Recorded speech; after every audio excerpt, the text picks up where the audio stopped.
গুই সাপ জাতীয় একটা প্রাণীর কথা সহিহ বুখারীতে এসেছে, যেটা আমাদের বাংলাদেশে অনেক এলাকায় সান্ডা বলে থাকে। তো এই গুই সাপ জাতীয় প্রাণী খাওয়া কিন্তু হারাম নয়। আমরা সহিহ বুখারীর বর্ণনায় জেনেছি যে আল্লাহ রাসূল সাল্লাল্লাহু আলাইহি ওয়াসাল্লামের স্ত্রী মাইমুনা রাদিয়াল্লাহু তাআলা আনহার বাসায় আল্লাহ রাসূল সাল্লাল্লাহু আলাইহি ওয়াসাল্লাম সহ অনেক সাহাবারা খেতে বসেছিলেন। সেখানে একটা প্লেটে গুই সাপকে ফ্রাই করে দেওয়া হয়েছিল।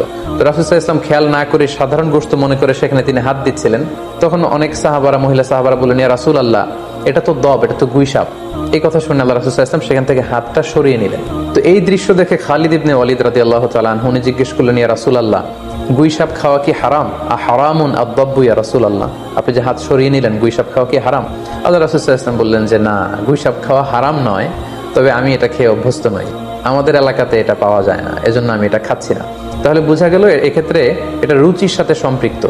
সো গুই সাপ হালাল বলে যে গুই সাপ আমাদেরকে খেতে হবে, সান্ডা আমাদেরকে খেতে হবে, এমন কোনো কথা নেই। আপনার যদি রুচিতে কুলায় আপনি খাবেন, আর রুচিতে যদি আপনার না আসে তাহলে আপনি খাবেন না।